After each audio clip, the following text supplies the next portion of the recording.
Oh, here we go. Hold on.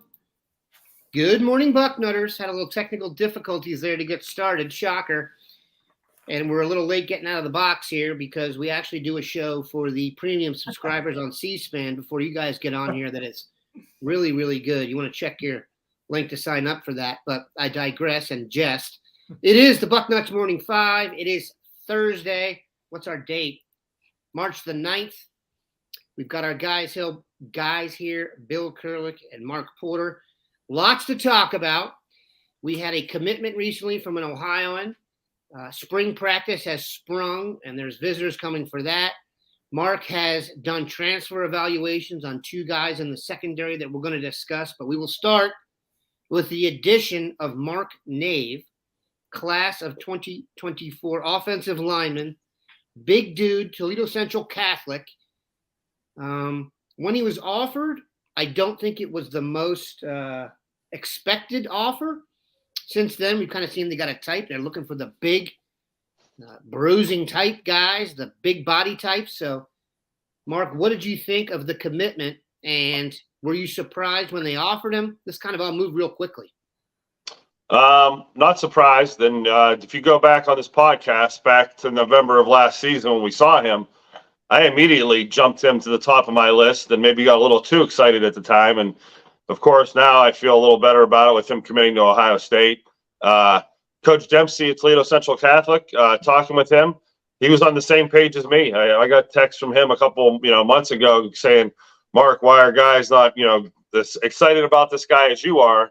And come to fruition, it all works out. And that's this process. And I don't want to digress into other Ohio offensive linemen that maybe felt they didn't get an offer soon enough, or every coach I talk to, every player I talk to doesn't think it's soon enough. They know how good they are before everyone else does, it seems. But Ohio State took their time there.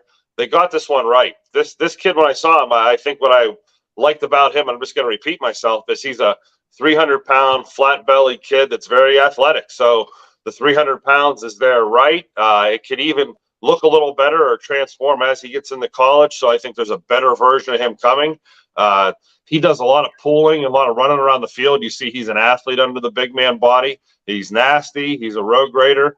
Fits in fine at guard, but if you had to play this kid at tackle, I wouldn't say it's not possible. He's got great feet, but at guard, you'll see on the film we're going to put out probably later today that he's just running guys over, and he makes it look easy at the high school level. So I think it's a good get, and he's a more athletic version of some of the other guys in the state. When you talk about the Armstrong twins, most athletic, Nave's right in there. I mean, he's not as quick and as explosive as those guys, but he's a very good athlete. William, your thoughts? He's kind of, like Bill said, this is a really good year for offensive line in the state, where there'll probably be some guys that might have gotten an offer another year that won't get one this year, and Nave got one. Your thoughts? Well, two other things about Nave that you like. Number one, he wants to be a Buckeye. I mean, you talk about when the NFL draft, when they see a player there, it's their turn that they really want. They say, well, they're running to the podium with the card to get that guy.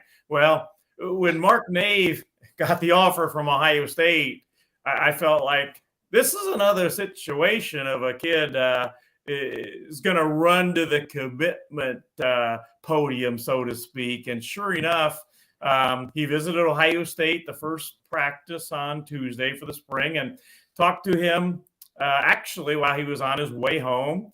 And I'm thinking this one's coming really soon. And basically, too soon for me to get a slide, Bill. Yeah, he basically, he let me know that it was coming, and it came really soon, as in less than, just about 24 hours after he left campus, he announced that commitment. So that's the first thing. He loves the Buckeyes and really wanted to be a Buckeye from get-go, really. The second thing is the kid's a hard worker.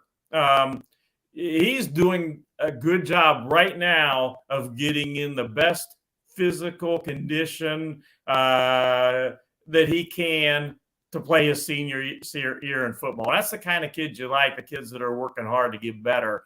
And he's one of those kids. So like Mark said, really good get for Ohio State. It recruited as an interior offensive lineman, guard first, possibly center. But as Mark mentioned, not out of the question that if you really needed him to, he could play tackle. He's got a nice wingspan. So a really nice addition to the program. Bill, when Sue Zabo asked Dr. Zabo, we answer, do you think Nave will end up a 4-star when it's all said and done? I'll say this. And this is, should it be this way? I don't know. But the fact that he committed to Ohio State won't hurt his ranking. Yeah, I do think he'll be at least a low 4-star, at least. And I think a little bit of the problem is that some people didn't know a lot about him, and a lot of the people that do the evaluations haven't seen him yet in person. He's going to get out there to different things through the spring and summer. People are going to see him, and yeah, I think he'll get to a 4-star. My reaction is he's not a 4-star. What? Right. Like that means they haven't seen. Like I think what Bill said. Yeah. In all fairness to the guys that do that, in the same way with me, I'm taking credit for seeing him in October or something. There were guys that saw him over the summer. So this process catches up to everybody, and of course, Ohio State. They hadn't seen him. So were they behind the curve, until they offered him? Were they late? I'm being fair there. But, yeah, I jokingly, once you see him, you'll say to yourself, what do you mean he's not a 4-star? Yeah, I always see football through a couple lenses, and you'll know this. But if you want someone he reminds me of Tyler Smith on the Cowboys, and that he's just a big, athletic dude that's probably better as like your left guard, just destroying people, but has the athleticism and some strength enough to be out there at the tackle spot. But like you said, doesn't necessarily have the classic Paris Johnson tackle body and athleticism, kind of like that longer blindside guy. But he's a battler, and like you said, what's incredible to know is these guys aren't even fully grown.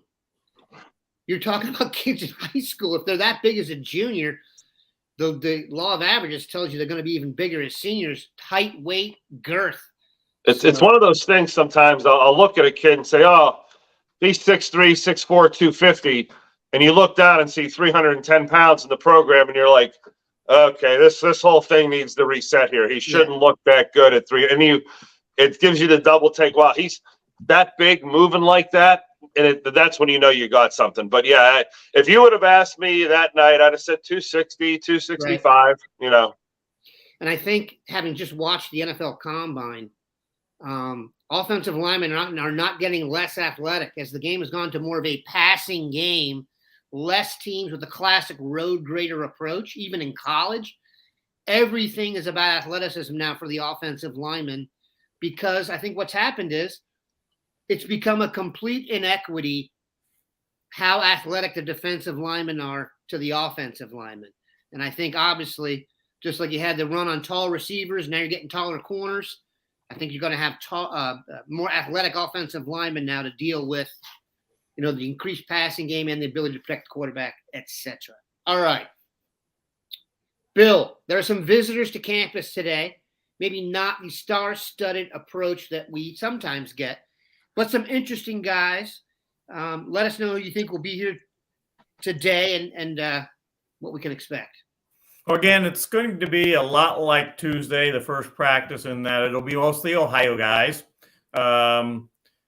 From Tuesday's practice, that was probably, 90% or more Ohioans that were on campus. You had one or two kids from like Indiana, Michigan Tuesday, but it'll be mostly Ohio guys again today. The kids from Cincinnati, Mount Healthy, led by the wide receiver, Jameer Scott, are supposed to be at Ohio State today. And Scott is an interesting guy. He's a 2025 wide receiver that I think has a chance to get a scholarship offer from Ohio State. Maybe today, although I tend to think he might need to camp. But I think he has the potential to be a Ohio State offer guy. He's got some Division Power 5 offers already. But he's one of several Mount healthy guys that are visiting today. You got a couple kids from Huber Heights, Wayne, Javon Hammond supposed to visit today. The kids from Taft are supposed to visit today. Minus one important Taft guy, as we know, Elias Rudolph. He's not at Taft right now. As we've talked about before, he's down basking in the Florida sunshine at Deerfield Beach High School. But I do think he's going to get back to Ohio State. It just won't be today. And by the way, I talked checked on Elias Rudolph again. When he transferred or moved to Florida, the feeling was that he might be back for his senior year, to play that senior year at Taft High School. And they thought they might know by the early March if he would be returning to Taft for his senior year. They still don't know right now. That's still up in the air. They're hoping now to find out if maybe he gets back to Taft. Maybe find out sometime in early April, perhaps, but still up in the air whether Elias Rudolph is going to play his senior season in Florida or his senior season at Cincinnati Taft. So we'll wait and see on that. I actually spoke about this, and I've said this before, with Andrew Ivins when he was on the show. Andrew's director of scouting for the company in Florida is his territory. Normally, when a kid would transfer at the end of the year like this to Florida, you wouldn't think there was any chance he would come back, but I don't think this was a move. Like, he's not going to IMG. Deerfield Beach, I'm told, is not even peaking as a program right now. They've kind of gone through some it's a program in flux. So I would think that might have something to do with whether or not he comes back. We will see. It's not like he's, for example, he didn't transfer to American Heritage or IMG for purely football reasons. I think this was the family wanting to get out of the Cincinnati Winners. And by the way, I cannot blame them. Go ahead, Bill. Yeah, his mother had been wanting to move for quite some time, and then she decided it was time. Good for her. Every single person in Ohio had the same feeling about she went for it. Middle of January, right? He left a very good Cincinnati Taft team, a team that went into the playoffs and they have a bunch of guys that are college prospects. I mean, Division I prospects, and Coach Tyler Williams, the head coach there, does a really good job, and he's supposed to bring those kids up to Ohio State today. Haven't checked to see if they made it, but it's a contingent of guys, and most of them have Division I scholarship offers. So it's, Elias had a lot of success individually and team-wise at Taft, and he's friends with those guys. So we'll see. He may make it back. Taft, excellent athletics. I watched them actually lose a heartbreaker to Kettering Alter in the basketball tournament. Make your free throws, people. You'll be haunted for an entire offseason. I'm telling you. They had that game won, and they just missed their free throws. Missing the front end of a one-on-one down the stretch is like getting kicked in the nether regions. Let's take a quick break and come back and talk about two new guys in the secondary. All right. I don't know if you guys saw this. You should check it out. 24/7 Sports has really amped up coverage of the transfer portal. There are rankings that were released yesterday of, and it's an evolving process, but of all the guys that transferred, they rank them. Now, here's what I will tell you. You're going to be amazed when you see this list at how many names are on this list. I was in the hundreds, and I was getting to people I absolutely remembered being recruited. I also thought it was interesting when you look at this. I would say this to every Bucknutter here who was flown off the handle, and I put myself in that category when it comes to recruiting. You're going to see several names on there of guys that we went nuts. Either they decommitted from Ohio State or we didn't get them, and they flamed out quick wherever they went. The name Shaheem Singletary comes to mind. So, grain of salt, people. But the number 4 cornerback in the transfer portal and the number 1 safety came to Ohio State based on the rankings. The number 4 corner, Davison Igbinosun, out of Ole Miss. And the number 1 safety, Jihad Carter, was actually ranked overall a little bit lower, out of Syracuse. Now, Mark has done evaluations of these guys. To me, Igbinosun is about the ideal transfer when you're talking about Ohio State. You got him from an SEC school. He has 3 years of eligibility left. He was the number one player in the state of New Jersey when he was coming out. This is not a fly-by-night kid. And it's very difficult at Ohio State, and I've said this, to have a guy at another school come in here and be a starter day one. I mean, that's very difficult unless you're Justin Fields. But this dude can really play, and we got very lucky in getting him, and that I think he went down there to chase his high school coach. His high school coach, after he committed to Ohio State, matriculated to Michigan. So we probably got in there early on that one. Let's start with Davison Igbinosun, what you see of him and what you think of him. Then we'll talk about it, and then we'll get to Jahad Carter, who's maybe a little bit less known. Yeah, when you say Ignosium's the fourth ranked, Igbinosun, Mark, or David. Igbinosun, yeah, is the fourth ranked corner in the portal. It makes me wonder how they're valuing those guys. Maybe there are juniors or seniors who maybe are a little bit better or something.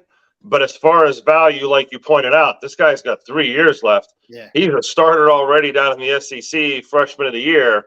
Like, how are they better? You know, I mean, yeah, maybe better if you like. That's what I'm saying. The value there and better. I don't know if that's true. Well, we got. You can develop him. You know what I'm saying? Yeah, we got maybe the most valuable guy with maybe the most upside. And again, a prototypical size. He should be the starting corner. You know, he didn't come here to be a backup. You wouldn't make that move. So that's his mindset. And I think that's the Ohio State mindset. You bring in a guy with this type of time left on his, career, you're going to bring him in and start him. So he's going to fit in. And I think he, watching his high school tape, he did it on both sides of the ball. So he has elite ball skills. He brings over the defense, elite coverage ability. He's one of those guys that can run the route for you, so to speak, because he's run so many routes. So, yeah, excited about him. And, of course, the safety coming over, Jahad Carter. I did not realize doing the evaluation of him, he was as big as he was. Right. I looked at the 24. That's probably our fault. We had his high school stuff on there. Yeah. At Syracuse, they listed him at 6'2", 198. And watching film, it wasn't adding up. Looking at the 6'1", 185, I'm like, man, he just feels bigger, doesn't look like that kind of player. But, yeah, as you – put the bigger size together, wow, because at corner at that size, 6'2", 200 pounds almost, that's elite. Like when he rolls down into the box and he's playing your slot corner, you don't need to worry about substitutions. He's fine. And he also has that size where he'll go with the tight ends, backs out of the backfield. So he's a very versatile guy, and especially the safety scheme that Coach Knowles has, he's going to fit in. He'll probably be one of the safeties you can trust the most to roll down and coverage receivers because he's got corner-like skills at that size. Very elite size-speed combo guy. He's also a little bit older. So, like we said, Igbinosun has the higher upside. Carter may be able to step in a little more seamlessly.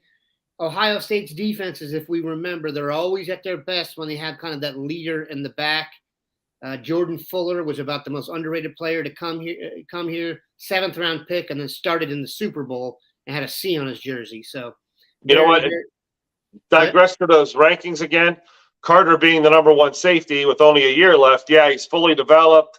Maybe the guys ranking are saying, yeah, look at this guy's an NFL prospect next year, the younger guy. So, when I hear those rankings, the first thing I think of, like, what are they ranking? Him today or what he could be in a couple of years, or, the youth is almost a plus for big time for these guys in the portal. I will say this. This really does change the outlook for the secondary, though.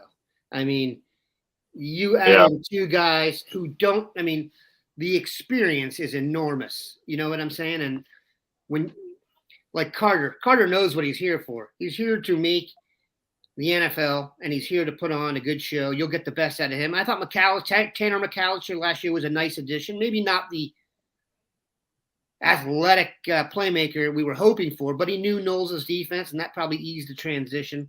I think Carter – I'm hard-pressed to think of a safety I have higher hopes for in recent time. And Igbinosun, like we said, I'd be shocked if he wasn't one of the two starting corners. And like we said, 3 years of eligibility. if he's as good as we think, my guess is he does not play that third year. All right, Bill, I'm going to ambush you here. Running back, is it Taquan Mizell? Has decommitted from Georgia. We need to make him an official offer. Do you remember anything about Taquan Mizell? Do you think he was on the mix? And what do you think about that? People love to attack Georgia. I don't recall at all him being recruited by Ohio State previously, and I haven't heard any word that they are going after him right now. But things are early. Kids are hitting the portal again. We talked about a second wave coming, and we'll see what happens. But I will say that if you look at Ohio State's running back room now, it's if everybody's healthy, and that's always an if with running backs, it's pretty good. I mean, you've got right now it's great. Yeah. I mean, they're in pretty darn good shape right now, as long as these guys stay healthy. Last year, they didn't stay healthy. It's unfortunate, and it happens sometimes. You hope it doesn't happen again. But with the guys they're going into battle with right now, I think they're in pretty good shape overall. Usually like to have 5 or 6 scholarship running backs on the roster, and they've got 5 on the roster that are good players. And a guy like Dallin Hayden last year in limited reps looked pretty darn good to me, and he's only going to get better. So I think they're in pretty good shape, and they're looking to get 2 running backs this year in this recruiting class. But that's because really they only signed over the last 2 years. They only signed 1 running back, that being Dallin Hayden. They didn't sign one for 2023.